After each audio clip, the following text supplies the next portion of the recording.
Hello, welcome to Timeless Conversations, the channel where we talk about life and adulting, The ups, the downs, and everything in between. My name is Robinah, and if you're new here, you're very welcome. Please click the subscribe button to join us. My name is Aisha, and I'm excited to be here with you today.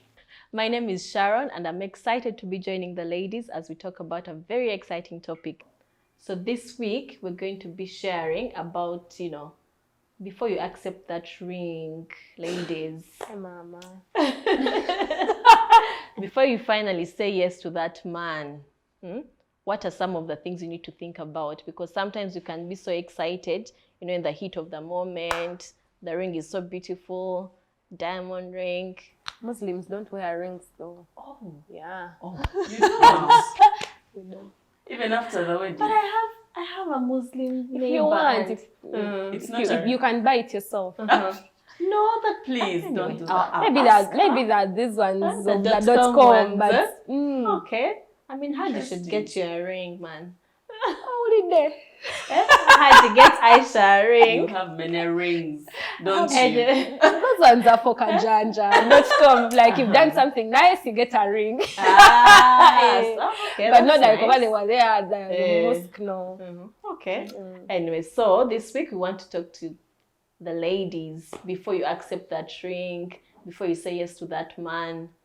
What do you need to know? What should they know before they do? But are you both ready? Are you? Are you you ready? Are you ready for the But things what that is- are coming?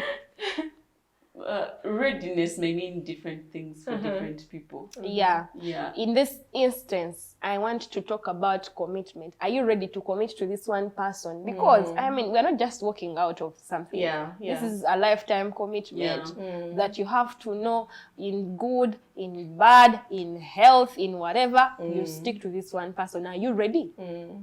Or you're just excited about the wedding gown, Yeah. or how your friends are going to be nice in pictures, how you're going to silence the haters. Are you ready? So, Yeah. personally, I think before you accept that ring, get to know your partner. Get to know what sparks them off in times when you're having heated conversations. Get to know what makes them happy. Get to know their belief system. Really just get to know this person in and out. To know that there is no other person, because this is the person that you're going to spend all your life with, and they're also going to spend theirs with you. It means that you're going to spend with that person longer than any of their relatives. So if anything happened to that man or woman, would you be the go-to person that they would ask, are you ready for that? Also, another thing is, do you actually love this person? I don't know. Me, I believe in butterflies. Anyway, no, I believe you have to actually love someone before you settle down with them. Those things of love will grow. Me as me, I don't think love will grow. Love grows. Really? Yes. Or you go in there, you don't really like this person, but they've been nice to you. They've done everything that you like, but when you first met them, you didn't like them. Yeah, I've seen So marriages thriving over that. Have you heard about that? There has to be a foundation. Yes. Yeah, there has can to be a little love. spark of There has to love. be a foundation. It may not be a spark, but at least there has to be a foundation. Some color and Yeah. respect. Yes. You know why I say that sometimes love is not there? You've seen of arranged marriages, where you don't know this person, they don't know you either, but you meet like a few days to the wedding, and then love just grows. But I feel now like that's the foundation is their traditional beliefs. But also the person Yeah. who arranged it. If Yeah. it's your parents, I feel like you're kind of obligated Yeah. to make it work because they have put you together. Like, you're obligated to your parents to make this work. Yeah. So I feel like that's the foundation at this point. Yeah. Still, that love thing, It will will grow. Hey, when this person does nice things for you, Okay, ladies, I want to take us back a bit to something Aisha said about, how you need to know your partner and know them really well. I agree with you in part, but then also to a certain point I don't agree with you, because the truth is you're not going to know this man from A to Z. I mean, I believe that know them enough to know that, you know, I can deal with this. Not like deal with this, but I am entrusting this man with myself, essentially. Because when you actually now leave your parents' home, He's going to be your guardian. Exactly. And you're also going to be his, you know, his next of kin. That's for another day. So really, I mean, you can't really know the person 100%, but get to know them enough to know that you can count on this person, that you're comfortable in saying that, you know, I know this person has my back, and yeah, I don't think you can know someone 100% before you finally say I do. So I know some of you are probably out there waiting to know the person 100%, but please, if you feel like you're there, then think about it. Yeah. But also about knowing someone 100%, it's, of course you can't know someone 100%. There's some things that will crop up in the future that wasn't even part of them. Exactly. So you just need to be comfortable enough to know that I can do life with this person. There are some things you can compromise on because you can't all be the same. You can't always agree with them, but there are things you can compromise on, but there are things that you cannot compromise on because of what you believe in, right? So I feel like you should know your non-negotiables and assess whether this person, if they have a deal breaker, please don't go ahead, because you'll regret in the future, honestly. Yeah. The things that you ignore, I normally say that, the things that you ignore that seem like red flags when you're in courtship, they are not going to stop. They are just going to be magnified. The things that you say, oh, those ones I can compromise. Yes, right now maybe they're covering it up. A little bit. It didn't really beat me. The next time you'll have a black eye. Full-blown And then you start wearing shades. Like, really, just... Yeah. I think these deal breakers, people fear to talk about them because, I mean, sometimes they could trigger certain feelings. But if you ignore them in courtship, be ready that these are the things that actually will cause you a lot of stress. In your marriage. That's true. That's true. I think it's important to talk about certain things like finances, which I think are also... I think certain people find certain topics quite unconventional to talk about. I mean, most men do not want to disclose their finances, just like What about the ladies? I saw a meme that said that women have secret investments, just like men have secret families. Oh, wow. So the communication in this context would be like have certain conversations. Yes, they might be uncomfortable at that point, but they're very important to have. Those uncomfortable ones are the ones you're supposed to have, because you're going to get married. If you don't have those uncomfortable conversations now, when are you going to have them? Because those are the things that will spark disagreement. Because those uncomfortable ones are actually very important to you. Yeah. For example, finances. For example, holidays. Where do we spend these holidays? For example, like holidays, like Christmas. Those things, definitely. Like those small things that you're afraid to talk about, they actually mean a lot to you. So you're better off knowing how it's going to be now than What later. conversations would you be having about Christmas? Talk about everything as long as you feel like it's something that's important to you and it's critical. I remember someone called them critical conversations. So going to the Christmas issue, the holidays issue, if you come from a family where, for example, even before you got married, I mean, Christmas for you means the whole family going to your village. And also for your man, Christmas means the whole family going to his village. And that means that that's something that could also cause strife in the marriage. And I remember with us, my husband and I, that's one of the things we actually talked about. That's one of the things that we talked about. And, we said, okay, so, we came up with a plan of how to make it easy because for both of us, family is very important.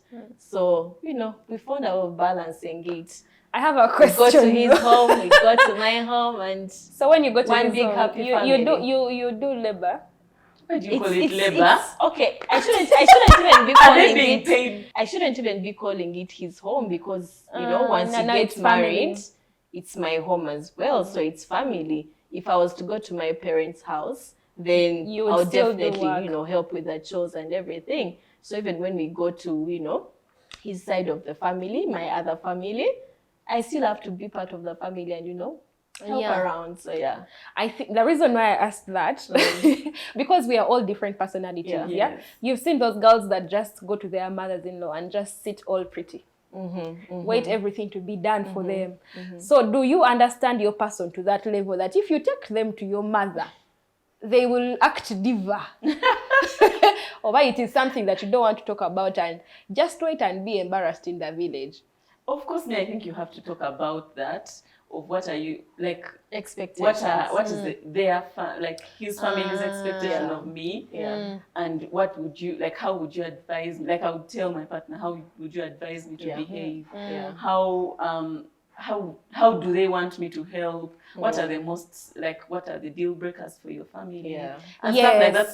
that, so that you're able to fit in perfectly. Yes. And for me, I feel like your partner should help you and hold your hand in this journey, because he has lived more with his family than you have, and so he's better placed to guide you. And support you and help you to fit in properly and understand the dynamics of his family. Yeah. It's actually a two-edged sword because in this trying to understand your new family that is going to, of course, be your family, your partner should tell you, because while we talk about it in this perspective of working, you will find there are those families whichever holiday it is, they will hire help.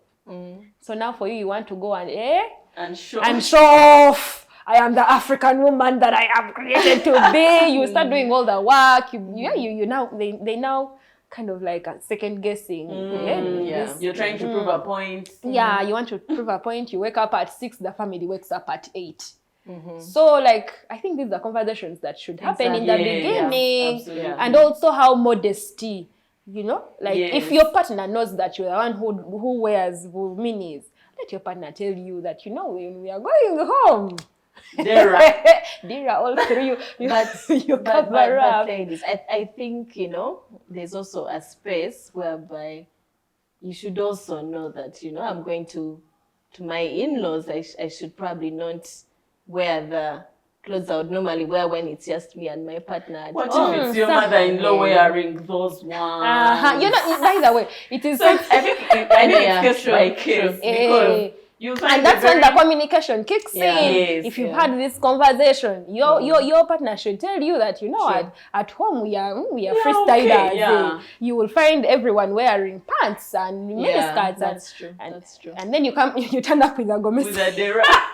And you're not don't looking let your partner, absolutely fall in the deep end. Like Hold give them their a hand. safe landing, so that when they finally go there, they'll be received, easily. Another thing that I think you should consider is the belief system.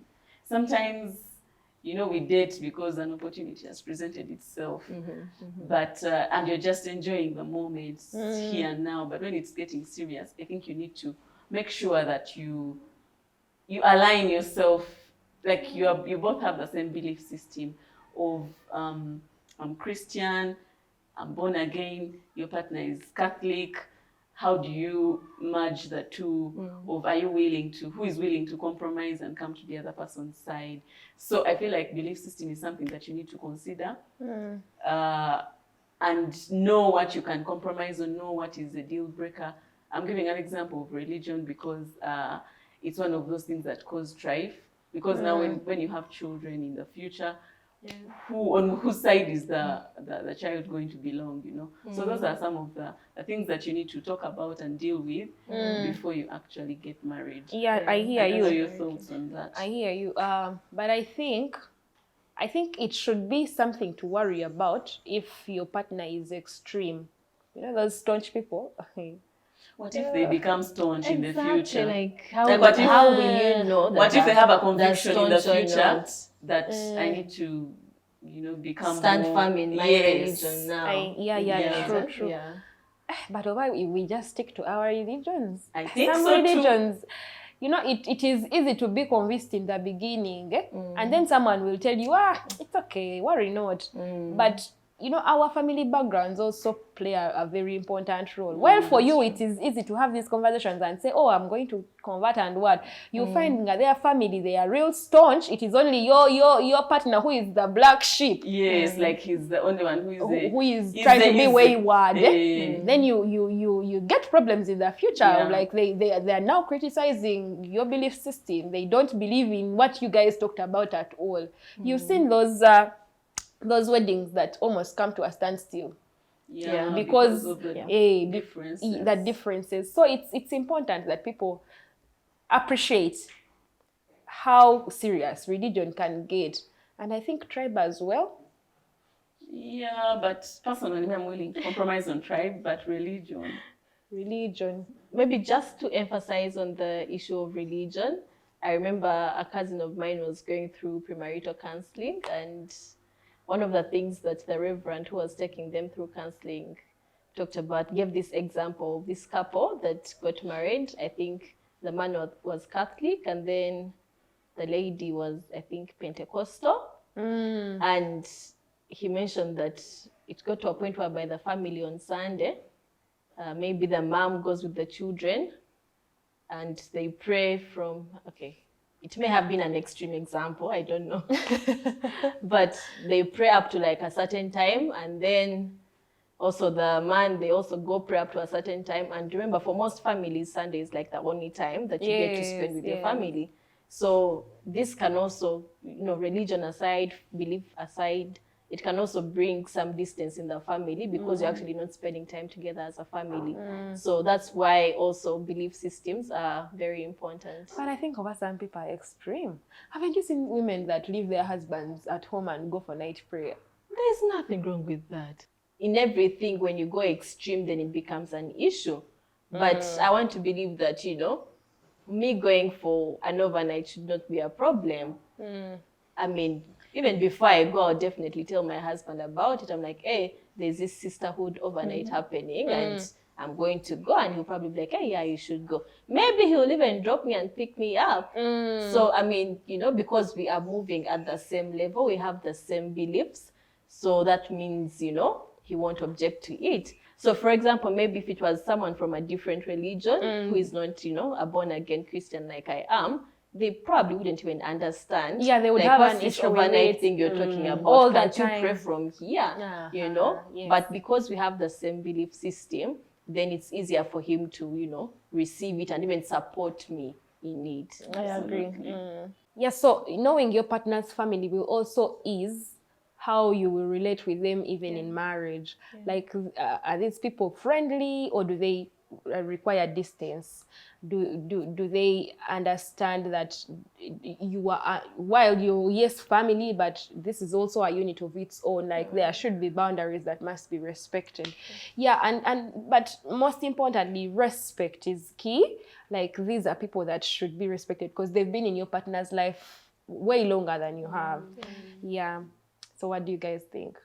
I think you have to pay attention to the family that you're going to and decide whether you're willing to marry the entire family, right? Sure. Yeah, because actually it could be one of the deal breakers that how the family presents itself will help me determine whether or not to go ahead with this. So you have to pay attention to that because it's part of your family now. You're not just you. They and your could make husband you or break you. Yeah. Yes, and I think it's also important that, I think we know our families, right?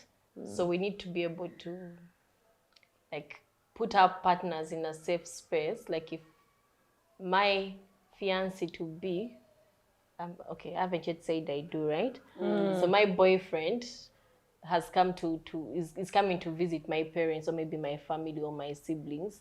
I need to give him a safe landing, so that, you know, And it's be easy. protective. Yes, You know, African families. Protect your partner, because they can want to bully you. yes, yes. And especially yeah. those families. Now, where I say be mindful, there are those families where the setup is of one boy and multiple girls. Those girls can become headache. Or They might just choose to make your life miserable.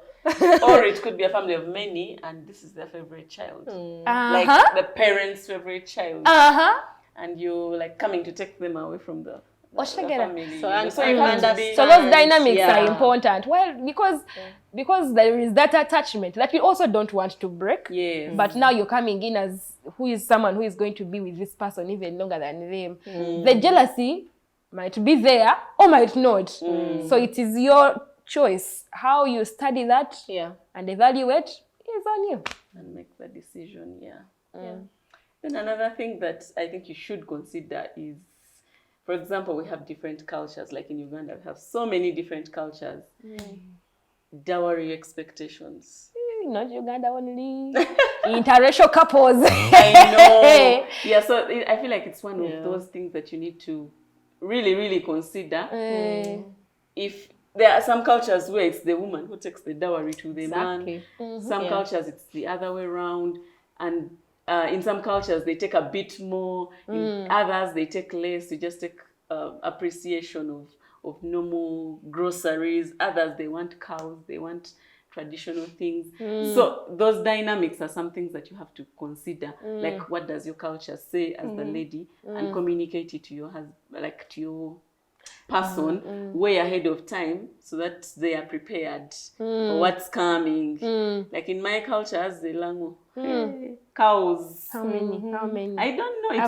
Averagely. It's usually really dependent. So that he can plan how many. Yeah. Dependent on how beautiful. No, dependent on the family first. Then on some families consider education. Oh, they consider so many things, but it's usually dependent on the family. Yeah, I hear you and on the that. clan. Sometimes the clan also has influence The royal, on, or influence on what the kind of dowry they're going to ask. So those are some of the things you should consider. When it comes to the dowry conversation, I think ultimately it should come back to, I know very many cultures in our country, Uganda, want to stretch it so much to, you know, out of, you know, the circle of your mother and father to your uncle, your great uncle, even those who hardly even had any input in your life as you grow, in your upbringing, and sometimes it's so unfortunate that these people are the ones that are having the highest say. But I've also come to learn that you can find a way of like helping your partner. For example, in our caution them. No, not even just like caution your partner, but for me, I'm coming from the point of, if you know your partner, for example, as young couples, how many young men would be able to afford, let's say, like 20 cows for dowry? No, I don't know how many, I hear you, but what I'm saying is you should cushion your partner in terms of protect them from the exploitative dowry expectations, because it is very exploitative sometimes. Okay, please don't quote me wrong, but I mean, you know that your partner is also just starting out. Right? So if this young man in his early 20s gets to pay a dowry of 30 cows, and you know he's also from a humble background, because the ones who are not from humble backgrounds don't ask for these things. Meanwhile, do you expect this young man who is also just having a job still of 700K to pay dowry of 30 cows? But also that man is very non-ambitious. Why are you getting married when you have 700K? Anyway, but shouldn't people earning 700K get married? Okay, what we are saying here is that you protect your partner. I've heard of a story where the man kept on mistreating his wife's family every time they visited. You know, like after marriage, like we are now living together, married husband and wife, and your family visits, they come over every now and then, and every time they would come over, he would make sure he leaves no money, they eat beans, like they real struggle. And then one time the wife asked the guy, but how come when your family visits, it's like a feast? We do all these nice things for them. I was like, you know what? I do it intentionally because your people mistreated our family when we came over to marry you. They asked for like exorbitant pricing, you know, of the dowry. But you how much is story? But you accepted. Let me first counter that. You accepted that you're going to go ahead with this, regardless of what these people are going to ask for. I feel like that man should have left that in the past. Now he's causing more conflict and strife in his own family. Do people forget? Just because of something that happened and you accepted and allowed to go ahead with. Auntie, those are the things you should have talked about. Partner. If you don't cushion your partner, they will accept at that time because, I mean, there is almost no option. They want you. They want to marry you. Okay, just to take you back a bit, on cushioning, I feel like because we live in a patriarchal society, it's kind of not in your place to even interfere in such discussions for some cultures. In some cultures, even women are not allowed in such rooms where they're discussing dowry. That's true. So, and then it puts you in an awkward situation when you start to try and say that, you know, my man cannot afford all this you're trying to put on the table. And so it makes you feel a certain kind of way because now you're torn between which side defending your husband, but also making sure your family is understanding. Understanding. So you have to find common ground, which is very difficult. But I feel like you have to stand firm in whatever that you want your dowry discussion to be like. You have to really stand firm. But this comes when you've prepared your family ahead of time. Exactly. Because if you're now coming in at the point where the discussion is happening, it might be difficult to even make your point to your family. But I also want to believe that not all dowry conversations are bad.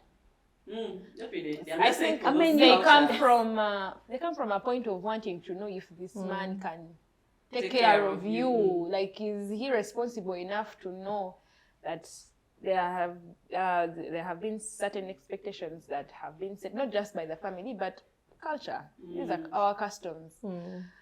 Yeah, but like really.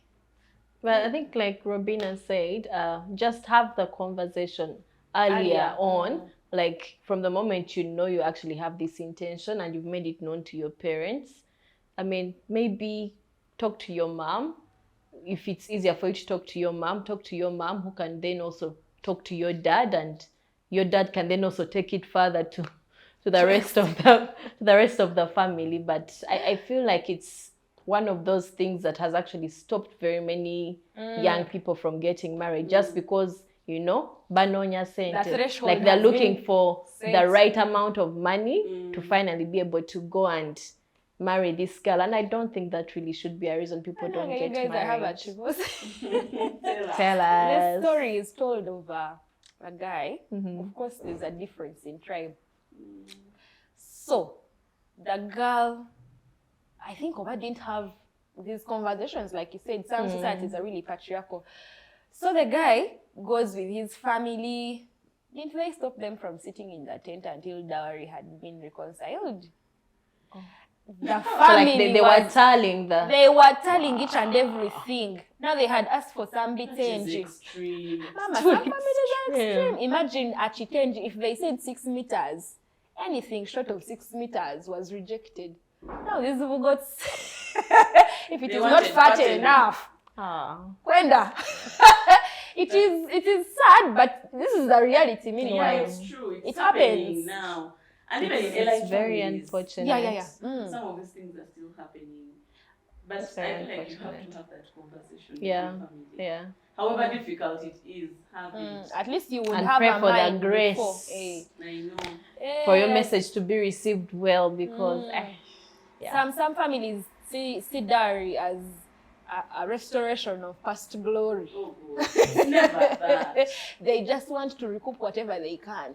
And if the man is a bit wealthy, Extort. they will extort and exploit whatever that.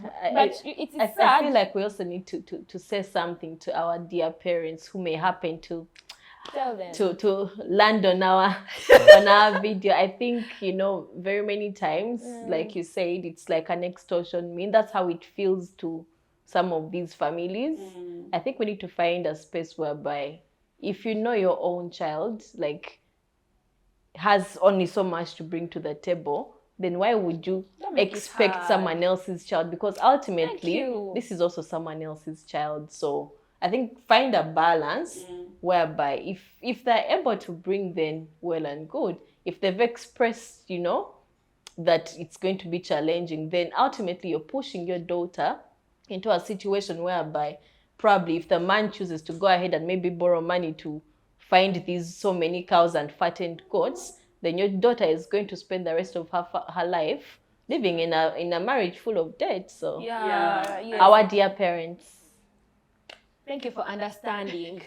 Temutuchawa. But I mean, it has to be said somehow. Some of these norms are really working against us. It's a new generation. People are struggling financially. I mean, if the Ugandan economy is struggling, how about poor youth? The other thing I wanted to say, are you able to start up Sambu Sato fights? To check the anger levels. like must you start the fight? Start up like little fights, of course, not smashing things. You want Pretend to check. You want to check the mental health of your partner. Remember, you met this person as you're growing. Like, you check. You just never know. But anyway, like to be serious enough, try to see if this person has emotional intelligence. There are people that can easily be thrown off. Like this packed off over the smallest things. Before you know it, glasses are being smashed, the TV is, like you're getting black spots. So start some small fights.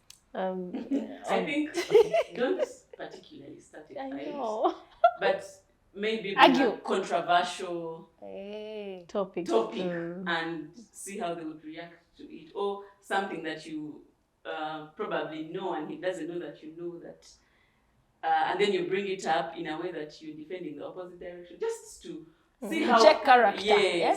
To see how they'll respond to it, also to see how they manage their emotions, but not a fight, because a fight can become a full-blown fight. No, and then that's how the relationship will end. So, find a way of determining how they manage their emotions and how they respond to conflict. Whatever way, find a way of getting to know that. I mean, I think outside, making up the fights, I remember when I was still dating and intending to get married, one of my youth pastors once asked me, like, have you guys fought? And I was like, fought? What? I mean, why are you asking if we fought? And I remember what he told me was, if you guys haven't yet, found yourselves in a place of conflict, then that means you're all still pretending, like you're not ready to get married. So I think the importance of outside the made-up fights, like if you had actual confrontations in your relationship and you've been able to rise above them, then that's really one of the ways that you can actually know that, this person is the one. Is the one. I'm able to go through such tough times with them and still be able to move past it. Cool. But maybe as we wrap up this conversation, maybe just to caution us ladies, I know we can tend to have our very long list of things, but ultimately I think know your person, know the kind of person that you're with, know what they're capable of and what they're not capable of, and manage your expectations. I mean, for example, if you finally decided you're going to say I do, don't expect the man to throw you a big fancy white wedding when you know that he's only able to afford maybe a wedding of just 100 people, but you want to have 500 guests. As we bring this conversation to a close, maybe just to caution our friends, our viewers out there, I mean, manage your expectations with your man. You need to know the kind of person you have, know what they're capable of. Are they able to afford this big, white, fancy wedding of 500 guests? Or are they able to afford something of maybe 100 guests? Something modest but beautiful. Yeah. So know your person and, yeah, embrace them and encourage them to be who they are. Thank you for watching today's episode. We hope that you enjoyed it as much as we did. Please remember to hit the like button and subscribe if you haven't subscribed yet. And if you've already subscribed, please share. And shout out to HD Media that shot and produced today's episode. Bye.